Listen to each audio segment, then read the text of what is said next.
दोस्तों नमस्कार। DSL point में आप सबका स्वागत है। मैं हूं आपका मित्र धीरज कुमार त्रिपाठी। आज हम लोग भारतीय नागरिक सुरक्षा संहिता 2023 के एक बहुत ही महत्वपूर्ण प्रावधान धारा 43 अरेस्ट हाउ मेड, गिरफ्तारी कैसे की जाएगी के संबंध में पूरे प्रावधानों को जानेंगे, समझेंगे, जो कि हमें यह बताएंगे कि वर्तमान भारतीय नागरिक सुरक्षा संहिता में गिरफ्तारी किस प्रकार की जाएगी से संबंधित है। तो जो गिरफ्तारी से संबंधित सबसे पहला प्रावधान धारा 43 में दिया गया है वह यह है कि जब कोई अपराधी, किसी अपराध से संबंधित जो व्यक्ति है, उसको गिरफ्तार करने के लिए जो भी उसको, चाहे पुलिस अधिकारी या कोई अन्य व्यक्ति, उसको गिरफ्तार करने के लिए वस्तुतः छुएगा, अर्थात उसको छू करके गिरफ्तारी की जाएगी। मतलब जैसे होता है ना, हाथ में हाथ डाल के पकड़ के या उसके बाह पकड़ के या किसी भी तरीके से, मतलब उसके शरीर को छू करके गिरफ्तारी करेगा। तथा उसको परिरुद्ध करके, परिरुद्ध मतलब कन्फाइन करके, इस तरीके से कि उसके मतलब कि उसके वचन या उसके कर्म के आधार पर, कार्य के आधार पर ऐसा लगे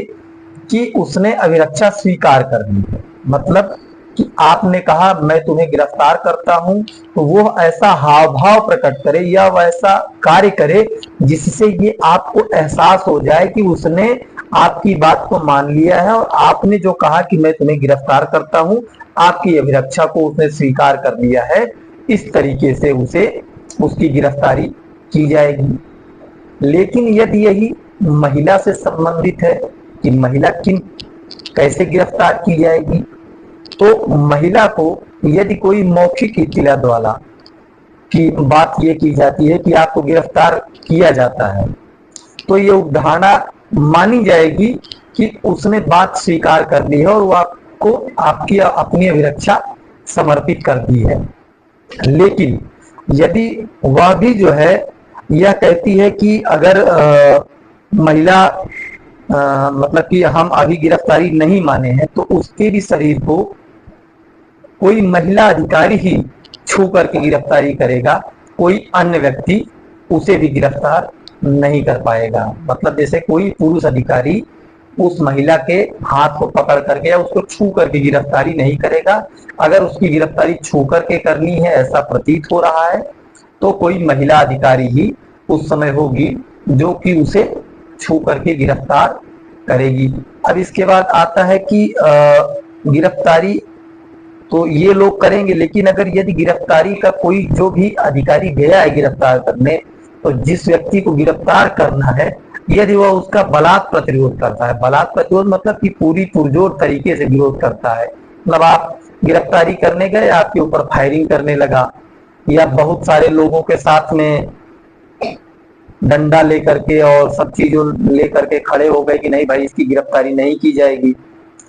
तो उस स्थिति में पुलिस अधिकारी या अन्य अधिकारी जो गिरफ्तार करने गया है वह आवश्यक सब साधनों का प्रयोग कर सकता है। आवश्यक सब साधन का अर्थ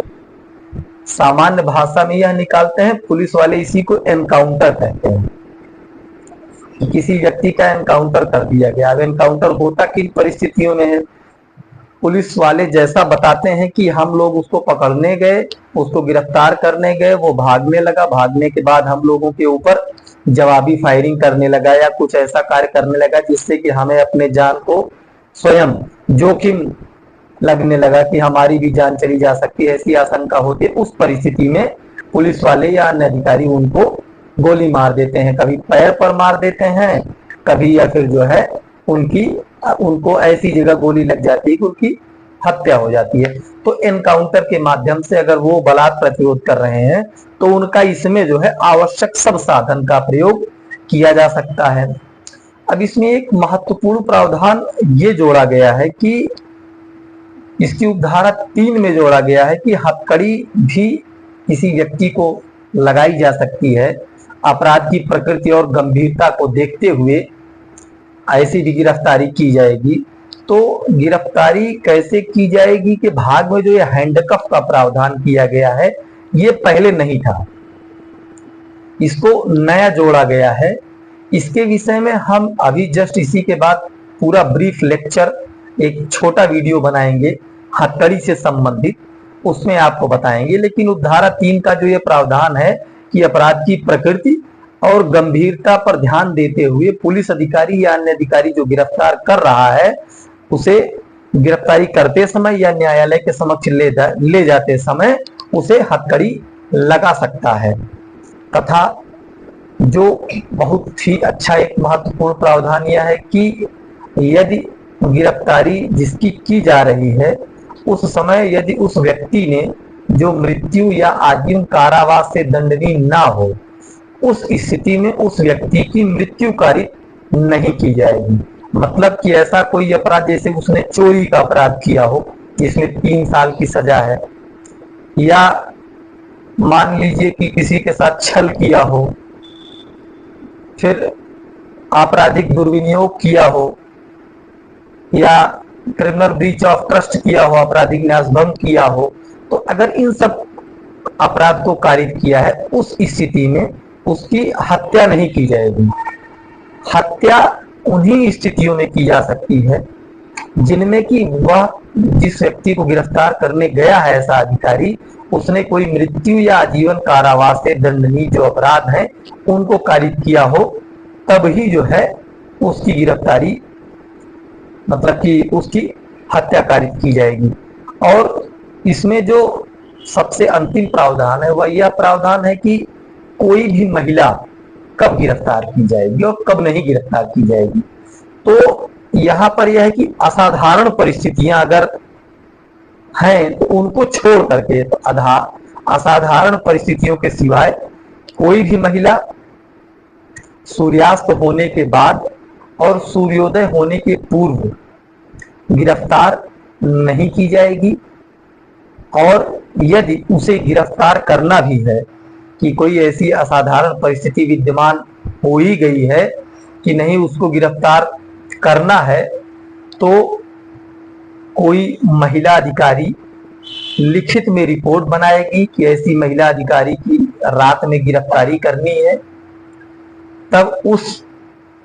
जो लिखित रिपोर्ट होगी उसको प्रथम वर्ग मजिस्ट्रेट के पास भेजा जाएगा जिसकी स्थानीय अधिकारिता के भीतर ऐसा अपराध किया गया है या जिसमें वह वारंट जारी करने के लिए अधिकृत है। वह जब परमिट करेगी तब रात में उसकी गिरफ्तारी किसी असाधारण परिस्थिति में जो है या सूर्यास्त के पश्चात की जाएगी, लेकिन वो भी महिला की उपस्थिति में की जाएगी और न्यायालय की बिना अनुमति के नहीं की जाएगी। इस पर 2 मामले हमारे उच्चतम न्यायालय के बहुत ही महत्वपूर्ण है। वो सबसे पहला है कि महाराष्ट्र